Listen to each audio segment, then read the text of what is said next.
Hello मेरे प्यारे बच्चों, आप कैसे हो? उम्मीद है आप सब अच्छे हैं। तो आज आपके सामने एक बहुत ही इम्पोर्टेंट वीडियो लेके आया हूँ, जो है जेईई एडवांस 2021 का स्टडी प्लान। इस स्टडी प्लान पे आपको तीन चीज़ मिलने वाला है। एक तो पेपर ब्रेकअप मिलेगा, दूसरा आपको डू और डाई टॉपिक्स मिलने वाला है, और तीसरा आप उस सारे चीज़ को पढ़ोगे कैसे। तो तीन चीज़ हम यहाँ पे डिस्कस करने वाले हैं। ये जो अभी बचा हुआ टाइम है, उस बचा हुआ टाइम पे आपको पढ़ना है। और अब मैं आपको दावे के साथ कह सकता हूँ, अगर ये वीडियो आप पूरा एंड तक देखोगे और आप फॉलो करोगे, मोर देन 60% आप अचीव कर सकते हो। ठीक है, कॉन्फिडेंस बना के रखना है, क्योंकि confidence is the key to success. और ये स्टडी प्लान आप फॉलो करोगे तो आपका टारगेट 100% अचीव होने वाला है। कि आपका टारगेट क्या है? आईआईटी अचीव करना है, आपका सिक्योर करना है आईआईटी का सीट। ठीक है, तो चलिए शुरू करते हैं।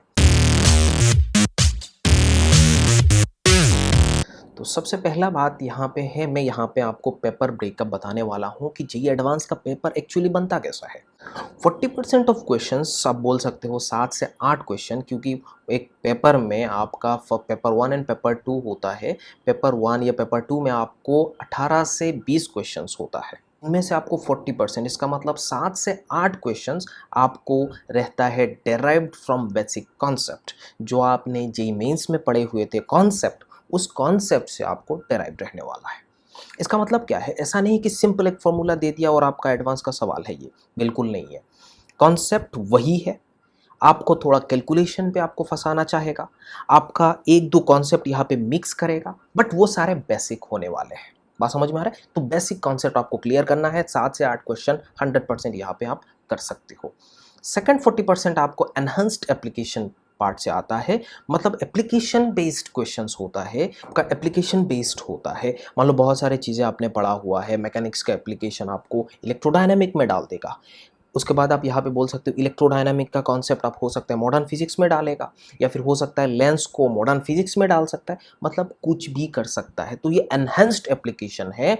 यहाँ पे आपका जो सोचने का तरीका है थोड़ा इंक्रीज करना पड़ेगा, थोड़ा इम्प्रूव करना पड़ेगा। क्वेश्चन कहाँ से किधर बनता है वो चीज़ आपको समझना बहुत ज़्यादा ज़रूरत है। एडवांस में आपका ज़्यादा नंबर ऑफ क्वेश्चंस करना ज़रूरी नहीं है। आपका एडवांस में कॉन्सेप्ट क्लियर होना चाहिए। आप कितना कॉन्सेप्ट आप जानते हो, कॉन्सेप्ट को कैसे अप्लाई करते हैं वो चीज़ आप जानते हो कि नहीं, ये सारे चीज़ आपको एडवांस में काम आने वाला है। यहाँ पे फॉर्मूला कम काम आता है, कॉन्सेप्ट आपको ज़्यादा काम आता है। बात समझ में आ रहा है? 20% जो है वो आउट ऑफ द बॉक्स है, कुछ भी पूछ सकता है। कहाँ से पूछेगा? ये आउट ऑफ द बॉक्स का जो 20% क्वेश्चंस है वो टॉपर्स के लिए होता है, जो बिलो 100 रैंक स्कोर करना चाहता है, बिलो 100 रैंक जो अचीव करना चाह रहा है उसके लिए होता है। ठीक है, अब यहाँ पे हम लोग बात करेंगे कि डू और डाई टॉपिक, मतलब आप कितना क्वेश्चंस आप कर लोगे, कितना चैप्टर्स आप अगर पढ़ लोगे तो 60 to 70% आप 100% कर सकते हो do or die topic to achieve 60 to 70%। बात समझ में आ रहा है? तो ये चीज़ हम लोग यहाँ पे डिस्कस करने वाले हैं, जैसे मस्ट डू टॉपिक्स। चलिए देखते हैं। Units and dimension, error and experiments हमेशा क्वेश्चन पूछता है। आप यहाँ पे हमेशा क्वेश्चन पूछेगा units, dimension, error and experiments. आप अच्छे से पढ़ के जाइएगा। यहाँ पे ज़्यादा आपको घुमाने वाला क्वेश्चन नहीं मिलने वाला है। बर्नियर स्केल या फिर आप यहाँ से कभी स्क्रू गॉज के बारे में पूछता है तो ये एरर से पूछेगा, एक्सपेरिमेंट से आपको पूछता है।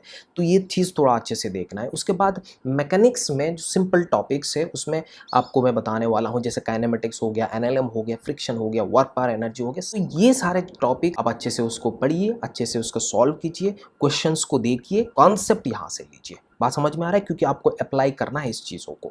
उसके बाद आपको पढ़ना है heat, surface tension, viscosity, elasticity and fluid mechanics. आप यहाँ पे बोल सकते हो properties of matter, thermal property, साथ साथ में आपको फ्लूइड के बारे में बात करा जा रहा है, इलास्टिसिटी भी है। तो ये सारे टॉपिक मैं यहाँ पे लिया हूँ, बट यहाँ पे मैंने कार्टेशियन थर्मोडायनेमिक्स मैंने नहीं लिया, क्योंकि कार्टेशियन थर्मोडायनेमिक्स का जो सवाल है उसको घुमा के आपको पूछ सकता है। ठीक है, तो यहाँ पे बेसिक चीज़ें आप अगर अच्छे से आप उस चीज़ को पढ़ लोगे, कॉन्सेप्ट आप अच्छे से क्लियर करके रखे हुए हो, तो आराम से स्मूथली सारे क्वेश्चंस आप कर सकते हो। ठीक है, नेक्स्ट हमारा टॉपिक हो रहा है ग्रेविटेशन, एसएचएम। बहुत ही अच्छा टॉपिक है, बहुत ही इंपॉर्टेंट है, इतना घुमाता नहीं है। ग्रेविटेशन आप आराम से कर सकते हो, बहुत ही सिंपल सा कॉन्सेप्ट यहाँ पे अप्लाई होता है, बट आपको कॉन्सेप्ट क्लियर करके आगे जाना है। एसएचएम भी यहाँ पे अप्लाई होने वाला है। एसएचएम एंड काइनेमेटिक्स से रिलेट करके आपको क्वेश्चन पूछा जाता है।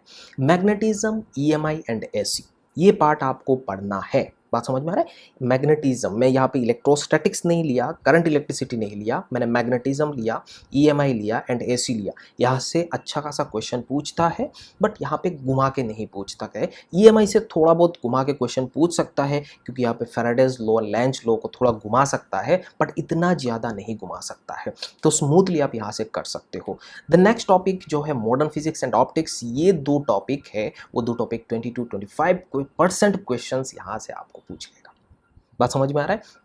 तो यहाँ से मैंने जो मस्ट डू टॉपिक्स यहाँ पे लिया, ये सारे टॉपिक आपको अच्छे से पढ़ना है। काइनेमेटिक्स जो मैकेनिक्स का पार्ट है, मैंने मेजर पार्ट लिया। मैंने यहाँ पे एसओपी एंड आरबीडी नहीं लिया, क्योंकि एसओपी एंड आरबीडी में out of the box question पूछता है, एनहेंस्ड एप्लीकेशन बहुत ज़्यादा है वो दोनों में। ठीक है, तो ये टॉपिक आप अच्छे से पढ़ लोगे तो 60-70% क्वेश्चन आप 100% आप करके आओगे। बात समझ में आ रहा है। सो अभी आपको मैं बताने वाला हूँ ऑप्शनल टॉपिक्स। कुछ कुछ टॉपिक्स है, आप पढ़ना चाहते हो तो पढ़ोगे, बट मैं ये नहीं कह रहा हूँ कि ये डीप लेवल पे पढ़ना है। एसओपी आरबीडी ऊपर लेवल पे पढ़ो, उसका फॉर्मूला देखो, एमओआई निकालना देखो, टॉर्क कैसे लगाते हैं, एंगुलर मोमेंटम कंजर्वेशन थोड़ा सा देख लो, प्योर रोलिंग देख लो। अगर हो रहा है तो करो, नहीं हो रहा है उसको जाने दो, क्योंकि आउट ऑफ द बॉक्स यहाँ पे क्वेश्चन पूछता है। ठीक है, KTG and thermodynamics enhanced level पे आपको पूछता है। थर्मो का ये वाला कहीं कहीं पे घुमा सकता है। बात समझ में आ रहा है। तो यहाँ पे घुमा के क्वेश्चन पूछ सकता है। एंड देन वेव मोशन, बहुत ही मतलब खतरनाक टॉपिक है। हालांकि ये इतना खतरनाक नहीं है, बट अब यहाँ पे डिसेंट तरीके से आप उसको पढ़ लो। सारे कॉन्सेप्ट, बेसिक कॉन्सेप्ट आप यहाँ से देख लो। एनसीईआरटी मेंस लेवल तक आप इसको देख लो। अगर हो रहा है तो कर लो, नहीं हो रहा है तो जाने दो। समझ में आ रहा है। उसके बाद आपको electrostatics and current electricity basic level से पढ़ना है। ठीक है, उसमें कोई प्रॉब्लम नहीं है। अब पढ़ो, जो आ रहा है तो ठीक है, नहीं आ रहा है तो जाने दो।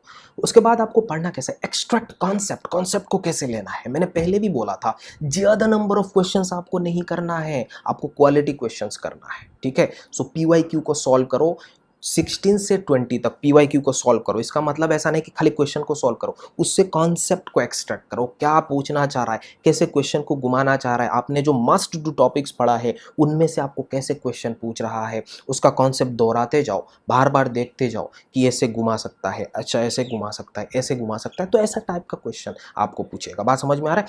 एडवांस में क्वेश्चन रिपीट नहीं होता है बच्चों, एडवांस में कॉन्सेप्ट रिपीट होता है, क्वेश्चन कभी रिपीट नहीं होने वाला है। तो इसीलिए मैं आपको बता रहा हूँ, कॉन्सेप्ट आपको अच्छे से आना चाहिए। जितना ज़्यादा आप कॉन्सेप्ट में ग्रिप लाओगे, उतना ज़्यादा एडवांस में स्कोर करोगे। अगर आप फिजिक्स का बात करो, केमिस्ट्री का बात करो, मैथमेटिक्स का बात करो। बात समझ में आ रहा है। सारा डिटेल में यहाँ पे बता दिया। उसके बाद यहाँ पे मॉक टेस्ट देना है।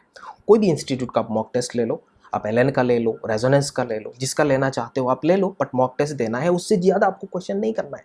समझ में। अभी नया क्वेश्चन बिल्कुल नहीं करना है। नया क्वेश्चन करोगे तो आप क्वेश्चन करते जाओगे, आपका कॉन्सेप्ट आप गेन नहीं कर पाओगे। कॉन्सेप्ट एक्सट्रैक्ट करने के लिए आपको क्वालिटी क्वेश्चन होना चाहिए। मॉक टेस्ट में अच्छा खासा क्वेश्चन दिया जाता है पीवाईक्यू में। और आपका जो कोचिंग इंस्टीट्यूट में आपको क्वेश्चन प्रैक्टिस कराया गया क्लास के दौरान, प्रीवियस ईयर का होगा, कभी मॉक टेस्ट का होगा, आपका इंस्टीट्यूट लेवल में जो भी आपका टेस्ट लिया गया था मॉक टेस्ट, वो सारे टेस्ट से आप जो भी क्वेश्चन है उसको एक्सट्रैक्ट करो, वहाँ से कॉन्सेप्ट एक्सट्रैक्ट करो। आपका डाउट जो है उसको बार बार करते जाओ। उस डाउट में आपको कौन सा कॉन्सेप्ट में आपका गड़बड़ हुआ था, वो सारे चीज़ आपको यहाँ पे देखना है बच्चों। ठीक है। अब यहाँ तो बात मैंने फिजिक्स के बारे में मास्ट टू टॉपिक्स बोला। फिजिक्स बोलो, केमिस्ट्री बोलो, मैथमेटिक्स बोलो, पैटर्न एक जैसा ही होता है। 40% आपको डेराइव्ड से पूछता है, एनहांस लेवल पे पूछता है, and then out of the box. But mathematics में जो डेराइव्ड है उसमें से 20% पूछता है, बट एनहांस्ड लेवल का 60% पूछता है, एज यूजुअल, है ना। तो ये चीज़ आपको दिमाग में रखना है। ओके, और अच्छे से इस चीज़ को फॉलो करो। स्टडी प्लान ऐसे बनाओ। अभी ज़्यादा दिन नहीं है, अब लगभग 50 दिन बचा हुआ है, तो आप आराम से कर सकते हो। मैं बार बार कह रहा हूँ, कॉन्सेप्ट में अपना बिल्डअप बनाते रहो, कॉन्सेप्ट बिल्ड करो। जितना ज़्यादा आप कॉन्सेप्ट में ग्रिप रखोगे, उतना ज़्यादा ही आप एडवांस में स्कोर कर सकते हो। ठीक है, समझ में आ रहा है। और रीडिंग एबिलिटी जो है, जब बड़ा बड़ा क्वेश्चन, एडवांस में क्या होता है, बड़ा बड़ा क्वेश्चन रहता है, वो रीडिंग एबिलिटी आपको अच्छे से होना चाहिए। ठीक है, तो ये चीज़ आपके दिमाग में रखना है। ऑल द बेस्ट बच्चों, अच्छे से तैयारी करना। ये स्टडी प्लान को आप अच्छे से देखिए, उसको फॉलो कीजिए, कॉन्सेप्ट को एक्सट्रैक्ट करिए, है ना। डेफिनेटली आप अच्छा स्कोर करोगे और अपना IIT से बिल्कुल पक्का करोगे। Thank you so much, bye bye and take care.